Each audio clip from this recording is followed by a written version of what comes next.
Gonna take it from the start again. Hmm. The name of this lockdown is called hashtag the vows, or hashtag life transformation. Forgive me.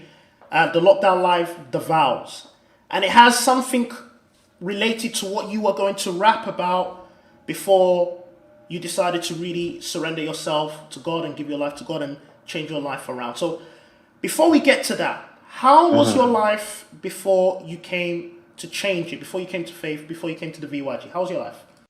So as I was saying before, it started normally, and then there was just that one day where it took the sudden turn for the worse. I woke up. My father was going to court. It became aware to me that my dad was doing 419, the typical Nigerian story, fraudulent activities, and he was then jailed. He was jailed for a year, and when he then came back, um, it wasn't long before he was deported. So just like that, someone that was my best friend, I was like a daddy's boy, was taken away from me, and that left me with a lot of anger, a lot of confusion, and that stored within me. It was from that point I took the opportunity to get involved in the things that I saw him get involved in, but it was something that I left at the back of my mind. I wasn't getting involved in because of what my mum had advised me not to do. Um, my dad was an alcoholic. There was many times I saw him unfortunately beat my mum. Um, there were times my dad would take me to different women's house and I'll see him doing certain things. I was like, is this guy cheating? I was like, I wasn't 100% sure. So those little things it stuck into my mind, and as I grew up, especially with I looked like my dad. My mum was taking some of that anger out of me because she's now left with as a single parent, having to raise us, me and my younger brother up. Um, Money was lacking in the house, and I had that rejection at home. I could see the differences in the way that she treated me versus my younger brother. So I would then look for that type of acceptance and validation in school, in primary school, and even there because I had that long name, I was rejected. I was often teased for different things. People bullied me over the shoes I'd wear, and so I faced that rejection in school and at home.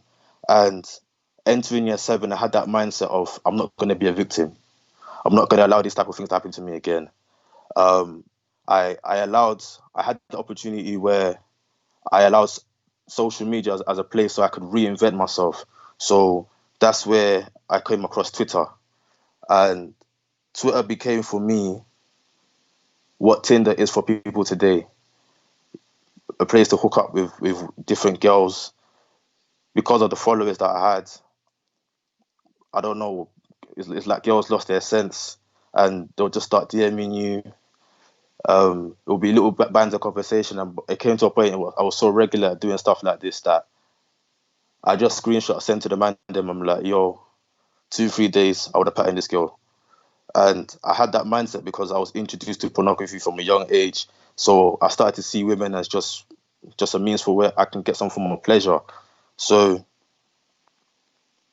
I took that going into year nine, year 10, and I started to see uni raves on Twitter as well, like Barfest. And I was just determined that that type of lifestyle that I was seeing, that was being promoted to me, would be what I'm going to go and experience in uni. So the uni of my choice was Coventry University.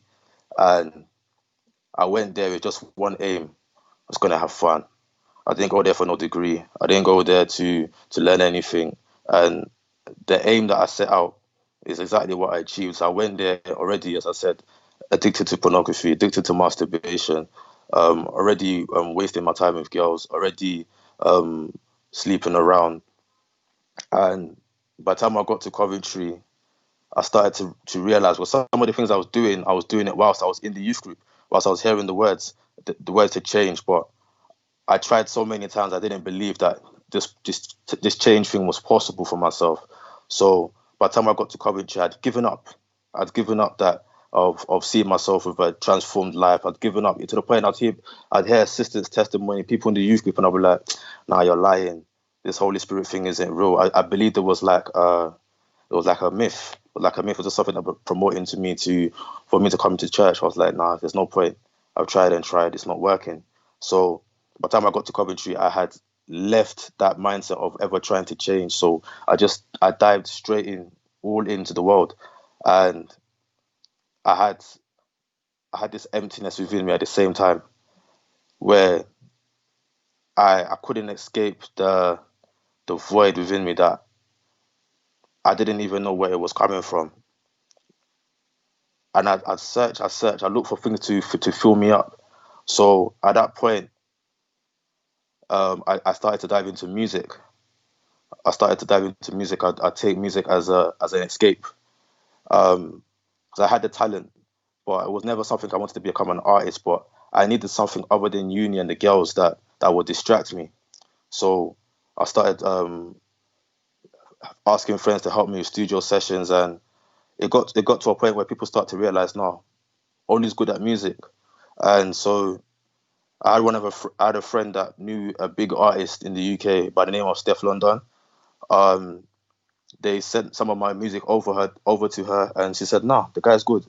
So we were organizing a link up of some form, and she was just busy with different tour dates and so forth. So it was just a thing of, let me just get myself out there, let people get to know who I am, and let's see what happens soon. So releasing music, and in my local area, I was involved with a group of people called the Niners. It was like a local gang, and because of the music and no one from my part of Hackney had blown up, it was easy to attach myself to them and then for them to attach themselves to me, because everyone wanted that buzz of being known in the area. So from there, I started to get into different squabbles with different people from different parts of Hackney, and it was getting tense where people were sending voice notes like, "Rah, watch when I catch this guy." It was over little disputes, money. Um, I had a situation where with one particular person, I was doing stuff with his sister. So I'd I got into a situation where I was doing stuff with his sister, and I mentioned it in a song. And this was the song that you mentioned at the beginning called Vows. And he was threatening me, saying that he's after my life and different stuff like that. And I said, cool, someone's threatening me. I have a group of people around me. Let's see what he's really on. So I'd mentioned it in the song, and quite a couple of people that I'd known, that I grew up with, knew I was about to release the song. And people come up to me like, Oli, are you trying to die? Oli, why are you taking risks like this? Like, you have a talent, you can use it for something positive. But I remember when I signed my first management contract, and it was spoken to me that, if you're trying to be successful in music, you need to take two avenues. Um, girls, speak about girls, or violence, or rather mix the two. And I was like, I'm coming up there. People know my name now. I'm walking around Westwood. People are screaming out my name. Oh, that's Sean Father. That's him. That's that. And this guy is trying me. Cool. I'm gonna speak on it. So I shot the video for Vows 2018 February, and I had all the local people there, all the people that were involved in the Niners. And just before this video came out, I was supposed to link up with one guy called KO. People know him now. He's with Unknown T and those people like that. So this is before Unknown T was Unknown T. It was just regular Daniel in the ends. And all these people were like, yeah, Father's next. Father's next. So that was my artist name. And so I had a lot of gas. I had people supporting me, and I knew that I was next. But with this route that I was taking, I knew that if I continue walking down this road, my life's gonna take a turn for the worse. Wow, Olu. But So let me stop you there so we can just take it back a bit. This is very deep what you're saying here. Very, very deep. So first of all, you were addicted to pornography, right? yes, Pastor. Right? Pornography, masturbation, involved with girls regularly. You said you went to university without the aim of studying, but just to No, have fun. Is that correct? that's correct, Pastor. Right. So all of what you were doing, even the music lifestyle, getting yourself involved with the wrong type of surroundings, friendship. How did you feel on the inside? Who was Olu on the inside? Although you had the excitement on the outside, who were you within? It's funny you asked that, Pastor, because many of my friends will say to me, "Rah, I'm trying to be like Oli. I'm trying to be like him. He's that guy."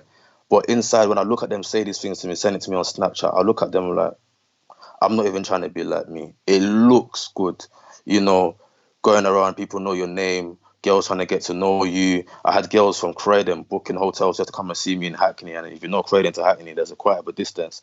It looked like I was living a good, had that lifestyle, but inside, oftentimes I couldn't go to sleep without drinking alcohol. Oftentimes I couldn't go to sleep without having this anxiety gripping my mind about the fear of my future. I don't know. I had a lot of doubt. I wasn't sure of myself. Often questioning myself. I didn't like the life that I was living, and so many times I had suicidal thoughts. So many times I was asking myself, why am I here? What's my purpose? What's the point of me being alive? And it's to the point on my 21st birthday. I remember a day that's supposed to be happy. I was there. I was there close to tears for no reason. I didn't know exactly what was wrong inside of me. So it got to a point I've been living with these thoughts, with this like I call it like a loud emptiness eating away inside of me. And I said, cool, I don't understand what's going on. So I went to the GP. So my birthday's on the 29th. I went to the GP on the 30th of January 2018. And that's when I started talking therapies. The GP started giving me counseling sessions, trying to find why am I like this, what's going on, and I just found out that I was just talking to the GP. Every session I'd have with them, nothing was really nothing was really benefiting me at all, and it became frustrating. And they offered me antidepressants, and at the first time they offered me these antidepressants, I looked at them. I'm like, you're joking. What am I going to take that for? That's not going to help me. But as time went on, and this emptiness continued to eat away inside, I said, nah, I need this. I need this thing now. I need to get involved. I need to take this. And what they started to describe to me were the side effects that it offered. So they said that I'd have headaches. It could become addictive. And I said, I'm coming to the GP for a solution, and you're telling me that this thing could cause more problems in my life. I'm not a person that needs more problems right now. I need a solution. So it became frustrating. But on the 28th of March 2018, I succumbed. I said, I'm going to take these antidepressants. I'm going to see what happens. But when I took the antidepressants, I just looked at my life. I said, is this what it's come to? After all these things looking to solve the situation inside, I'm now going to be taking antidepressants. And for me, where I'm from, that's not something that that's not an option that you really take. So that's when I remember the youth group, because I'd come to the youth group a couple of years before that, and I just didn't take things seriously. I wasn't 100%. I was always up and down. And I remember the youth group, and I said, there's people there that are living their life there, and their lives have changed. They are not going through what I'm going through right now. Maybe if I go back there and I take things seriously, maybe things are going to change for me. Maybe my situation is going to turn for the better. So that was what I did. But So that was like the turning point. You that know, was a turning you've point. just hit rock bottom. Antidepressants, Hmm. suicidal thoughts you had. You even remembered. You even mentioned to me when you were Hmm. writing down your story that you got into debt of £10,000. Is that correct? Wow, yeah, that's correct, Pastor. What happened? Why so much? Why did you get into that amount of debt? So I wanted to invest the money first in music. So I started opening different accounts: HSBC, Santander, Halifax. Um, then things just got left. Things went left because I started to that pornography addiction that I had. I wanted to have it in a sense in a physical form in reality. So I started booking escorts, so in a sense prostitutes, and this started around the age of 19. So I'd use my overdraft, my student accounts, and I'd waste my money there. I'd invest it in music, see little return because I was an up and coming artist, but I was getting there. Represent Radio was playing my music and so forth, so things were happening. But I had that addiction to pornography that I had to, in a sense, exercise in a physical form. So that's how I was wasting a large sum of my money. I got kicked out of Coventry University because, due to the depression, I wasn't attending lectures. And when I was attending lectures, it was just arguments with the lecturers and so forth. So by the end of the year, they said they had enough of me, so they released me. Um, I went to another uni, the same thing, the same result. Like in a cycle, I also got kicked out of sixth form. So year after year, I had this situation. My education got kicked out. There was nothing moving forward. So money was being wasted there. I got into the debt. I had debt management companies sending mails to my house. I had to retrieve them mail before any of my family members caught them, found them, and it was a fight to get rid of those debts. It was a fight, and it was weighing down on my head as well. It wasn't Wow. anything positive. So Olu, addicted, depressed, suicidal, lost, wanted to achieve a lifestyle that, apparently was the one for you, but it never really brought you true happiness, in debt to feed your addictions to women and the pornography addictions. So to put it in a nutshell, you were messed up, Olu, correct? Completely messed up. 100%. So that's what made 100%. you. That's what made you come back to the VYG. You remembered where you came from. You left, but you remembered where you came from. Now, to fast forward, when did everything change? You've given us a background of how your life was messed up to the point of you almost killing yourself. Did you actually try to kill yourself, or was it just thoughts you were having? No, there was actually quite a few times where I'd walked into the road hoping to be run over, and a couple of times it nearly did happen, but for some reason the car stopped just as it came close to me. Wow, There was God. even one time that this happened, and somebody messaged me from the youth group that this happened. Wow, that was God really having mercy on you. So, put in a nutshell, how when you came back, what did you do to change your life, and who is Olu today? You've given us a background of how messed up you were. Now, let everyone know who's watching what you did to change your life, and who are you today? I remember making a prayer at the park and saying, God, I feel like I'm drowning inside. And that's where the thoughts of the church start to come back. So I came on a Wednesday, it was a 10 a.m. service, and the pastor was just speaking everything that I was going through. And it was so precise that I thought that somebody had spoken to him, but I hadn't been to the church for more than 2 years. And so I remember calling a friend and said, I can't believe this person has just said this. And there was things that I was speaking about to my friend before coming to the church, and they could say that, nah, God is definitely speaking to you. So I started coming. It was the week of the lifted event. I came back on the Friday, and I had an offer. I feel like I had an offer from God that if I give everything over to Him, the destruction that I'm leading my life into, if I give it over to Him, He's going to be able to take this and transform it in ways that I can't imagine. But I thought it was impossible for me to change because so many times I tried in the past. I didn't even believe that the Holy Spirit existed.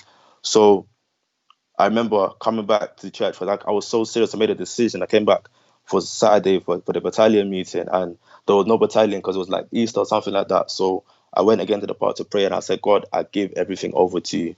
I give everything over to you. I don't want this depression. I don't want this suicidal thoughts. I don't want the anxiety. I don't want to take antidepressants. I don't want to be always getting kicked out of education institutions. I wanted to move forward in my life. I wanted to see my life transform in a year. And I remember saying that to God. I said, God, I'm going to sacrifice everything. All the girls, I unfollowed them on social media, Snapchat, delete. The girls that were sending me even news during service. I said, God, I'll delete my Snapchat. I'll delete my Snapchat, delete my Instagram There were people sending you nudes during the service. during the service, Pastor. My goodness. During the service, Pastor. Keep going. So how did your life change? You got baptized in water, right? You got baptized in water when you Yeah. came back. You decided to surrender all. Go ahead.